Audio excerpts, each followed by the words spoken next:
गुरु नानक जी का कहना था, कई पैरा तो नंगे फिरदे सिरदे लभदे छावा, दाता मैनू सब कुछ दीता क्यों ना शुक्र मनावा। नमस्कार, मैं Vinay Kumar Patel, independent business consultant of बड़ा बिजनेस.com। साथियों, आज का टॉपिक बड़ा ही दमदार है। आज के टॉपिक के बारे में कुछ बताने से पहले यदि आप लोगों ने मेरे इस IBC विनय पटेल चैनल को सब्सक्राइब नहीं किया है तो प्लीज़ इस चैनल को सब्सक्राइब करके बेल आइकन पर ऑल दबा दें ताकि आगे आने वाली वीडियो का नोटिफिकेशन आप तक आती रहे। तो चलिए वीडियो स्टार्ट करते हैं। ये कहानी है एक ऐसे व्यक्ति की जो ऑफिस में काम करता था। ऑफिस की काम की प्रेशर की वजह से बहुत परेशान रहता था। इतना सारा काम होते हुए भी बॉस की डांट भी सुननी पड़ती थी। ऑफिस का गुस्सा घर आकर अपने बीवी और बच्चों पे निकालता था। घर में हमेशा झगड़ा होती रहती थी। उसे लग रहा था कि उसकी ज़िंदगी का होना ना होना बराबर है। जब कई दोस्तों का कॉल आता उसे काट देता था, रिश्तेदारों को आते थे तो गुस्सा करने लगता था। एक दिन वो ऑफिस न जाके घर पर ही बैठा था। शाम का वक्त था। उतने में उसका छोटा सा बेटा पास में आया और आकर बोला कि पापा मेरी मदद कीजिए, मुझे मेरी होमवर्क करवा दीजिए। तो फिर इसने अपने बच्चे को वहाँ से डांट कर भगा दिया कि जाओ यहाँ से, मैं यहाँ होमवर्क करने के लिए बैठा हूँ। थोड़ी देर बाद में जब उसका गुस्सा ठंडा हुआ तो सोचा कि जाकर बच्चों की मदद करनी चाहिए, उसका होमवर्क करवानी चाहिए। तो ये अपने बेटे के कमरे में गया तो देखा ये क्या, उसका बेटा हाथ में कापी कलम लेकर सो गया था। उसने कापी कलम उठाकर नीचे रखने ही वाला था कि उसने देखा कि उस कापी में कुछ लिखी हुई है। तो उसे लगा कि एक बार पढ़ लेते हैं कि आखिर कौन सी शीर्षक पे उसे सहयोग मांगनी पड़ी हमसे। तो शीर्षक था एक निबंध लिखना, जो कि इस प्रकार का था, वो कौन सी काम है जो हमें शुरू में अच्छे नहीं लगते लेकिन बाद में धीरे धीरे अच्छे लगने लगते हैं।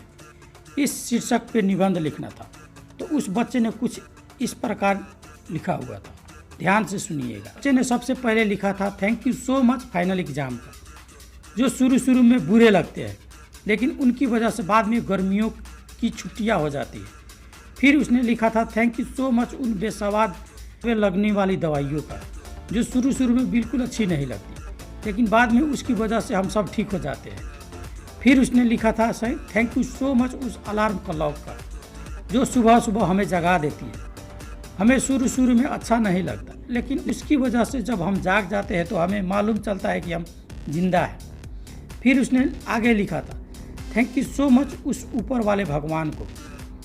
उस बच्चे ने धन्यवाद दिया और कहा कि आपकी वजह से मेरे पास से मेरे पापा मेरी ज़िंदगी में आए। मेरे पापा शुरू में तो मुझे डांटते हैं, मुझे बिल्कुल अच्छा नहीं लगता लेकिन बाद में वो मुझे घुमाने के लिए जाते हैं, अच्छा खाना खिलाते हैं, खिलौने दिलाते हैं। तो ऊपर वाले आपका बहुत बहुत धन्यवाद। ये जो आखिरी लाइन थी, इस लाइन ने उस आदमी को झंझोर दिया, अंदर तक हिला कर रख दिया। और उस बच्चों को निबंध को कॉपी करते हुए ये बरबराने लगा और बोलने लगा, हे ऊपर वाले, थैंक यू सो मच, आपकी वजह से मेरे पास घर है, कईयों के पास तो घर भी नहीं है। फिर उसने बोला थैंक यू सो मच ऊपर वाले, आपकी वजह से मेरे पास परिवार है, कईयों को तो परिवार भी नहीं है, वो दुनिया में अकेले ही होते हैं। फिर उसने बोला थैंक यू सो मच ऊपर वाले, आपकी वजह से मेरे पास ऑफिस है, वर्क है, जॉब है, कईयों के पास तो ये सब नहीं है। फिर उसने बोला थैंक यू सो मच ऊपर वाले, जो आपने मुझे ये मानव जिंदगी दी।